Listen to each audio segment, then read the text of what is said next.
everyone, this is Nidhi and welcome to the next episode and webinar on social media marketing for your business. Starting your business with no investment, no money, and how do you start and build a business to great heights. So today's edition is all about how social media and technology can be a very powerful tool for you to expand and grow your business. So one of the most wonderful things about technology and one of the biggest assets of it is that it allows you to connect to people across the globe without having to travel to meet them or without having to really be there at a trade show to be able to showcase your product. You can use all forms of social media which are relevant for your product marketing, as well as the power of technology like emails, like sending out newsletters, email marketing as a very strong tool to promote your products and to get business. And I'm going to start with how do you do social media marketing and how to pick the right channels for your marketing and for propagating about your work and business for a product-based business. So one of the most important things about a product is that you can do imagery for the product, right? So you have, whether it's a dress or whether it's a food item, you can click pictures. And when you click pictures, you can share that on your social media channels. So the first thing that would be that first you create your social media business page, right? So the important social media tools are Facebook, which is very well subscribed by people, and people go there to search for businesses.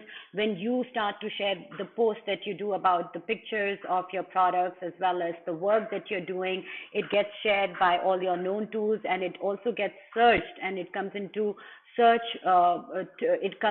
a limelight with the public in general, who may go to your page and like it, and then they get constant feeds from you every day as and when you post. And then if they like something, they click on it, they get led to your website or your phone number, and that's how the entire engagement in business begins. So Facebook is a very important tool. Now, Facebook, as most of you may already know, owns Instagram, right? Instagram is a very powerful tool, especially if you're trying to create a story and you're trying to do a lot of imagery and try to attract people through those images. So if you're in a business, again, which is product-based, Instagram becomes a very good tool. You can use very strong hashtags to attract people, so that when people search for, say, hand block printed something, your list and your post comes up, and then people can see it. The other important point is that on Instagram, you can also create stories. You can create small, short Instagram videos, which the Instagram videos, or as they call it, the thumb stoppers, can be very powerful tools to engage audience. And if your videos are very crisp and very engaging, then people will watch it, they will click on it, and they will want to see what you do.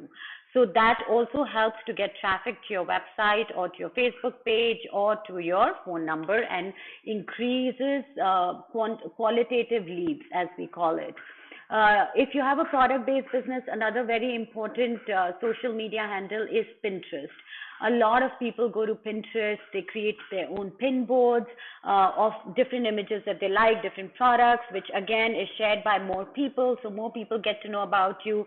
There are people who can talk about you because they like the image that you've posted, and they'll hashtag you or they'll tag you, and then you come up in searches.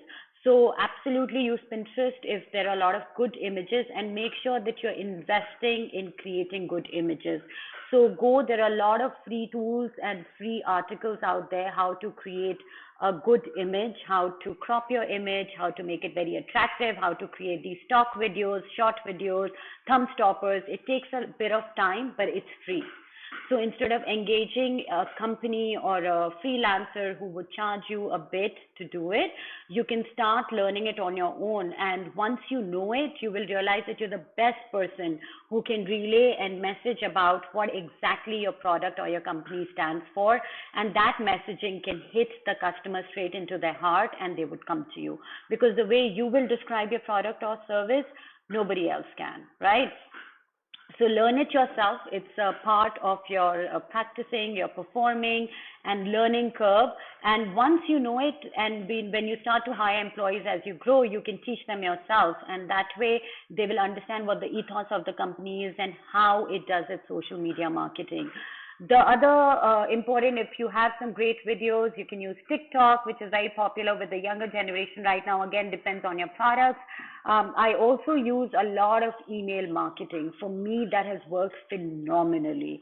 So, of course, there's a lot of internet search that you have to do, research. You have to see the product that you're selling, who are the real buyers for it, whether it's B2B, which are your wholesalers, or stores who would like to buy that product from you, or consumers, and then try and consolidate that database, and then reach out to them through email and say, hey, this is the work that I do, and these are the product pictures, and this is what I make, and would you be interested in collaborating with me, or sending some orders for me, or helping me do samples for you?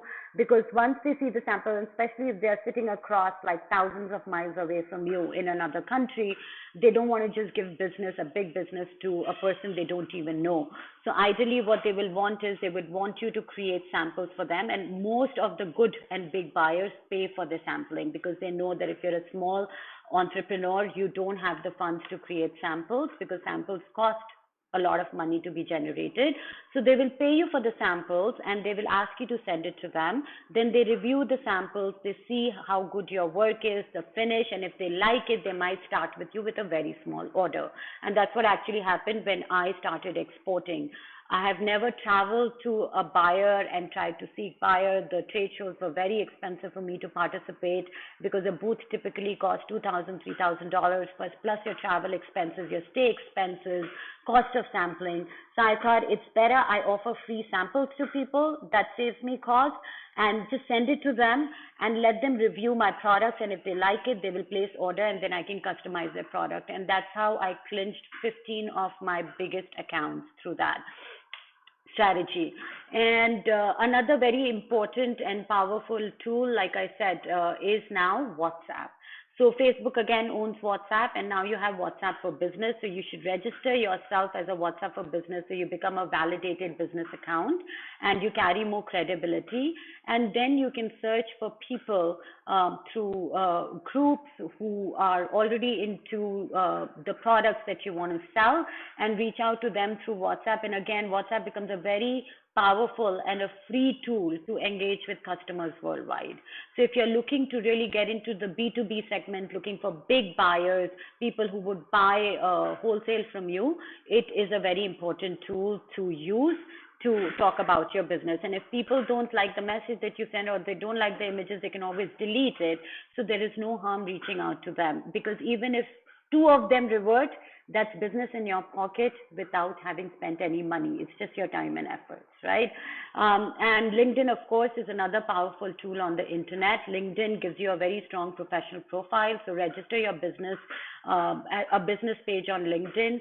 Talk about the work you're doing. Talk about you as a founder, what your ethos is, what your background is, educational background, work experience, why you're doing what you're doing. Put some pictures out there of your products. Write passionately some blogs about your products, why you are selling this, what is the ethos, what is so important. Like when we did these hand block printed products, we said our ethos was that we were not going to use any chemical dyes in our products while printing. We are going to only use natural fabrics, so we are not going to use synthetics in our fabric. So that was our USP. And the fact that we always upcycled and we did zero wastage. So we practiced that, and that was an agreement we had with each one of our buyers, that whatever production remnants remain, we would create upcycled products using small artisan groups, women artisan groups. We would make keychains, or we would make creative items out of it, and the buyers would have to buy that because it's their material and their print, and then sell it forward at a certain cost, so that the wastage from the product is minimalized or almost zero. And that was our ethos, and a lot of people loved that ethos, shared that ethos with us, and that's why they worked with us, right? So explain that and express that in LinkedIn, so that when people search for your profile, they know what you stand for and the work that you're doing. So I think we've kind of covered a lot of elements about social media marketing, and like I said to you, that this is all for product-based. Tomorrow we're going to touch upon a service-based business. How can you do specialized marketing, which is absolutely free of cost? And again, in social media marketing, again, you can go register also for a Google business page. That becomes a very important tool. Free search for your business, and then people can call you through it, put some pictures, write a lot about it. But the idea about social media marketing is you have to be constantly engaged with your customers. So you have to be there every day. You have to dedicate 2 to 3 hours in putting up pictures, writing about your work, getting the message out there, and slowly, you will see that you will start to get subscribers. You will start to get people inquiring about it, and be very, very spontaneous and very quick in answering people's questions and trying to get them engaged so that they don't lose sight of you and starting your business right there. So the main reason for a startup to succeed is how quick you are to the market and how quick you are to act and react. And that can pretty much determine whether you get the business from some between two people, if they are flowing with, whether you will get the business or the other person. It's how fast you respond to them and engage with them. So keep yourself engaged and keep yourself well highlighted on all social media channels. If you have any questions, please post a comment or send me a personal email like a lot of you are doing, and share your ideas with me. Or if there are places where you're feeling stuck, you can always share with me, and I'd be happy to help you take through that process if I can help, so that you can pass that hurdle very easily and you can get going with your business growth. And tomorrow we will talk about social media marketing in a service-based business. Till then, stay safe, stay indoors, and keep working on your business plan. If you keep doing, it will happen. Just be patient and it's going to work for you. Thank you.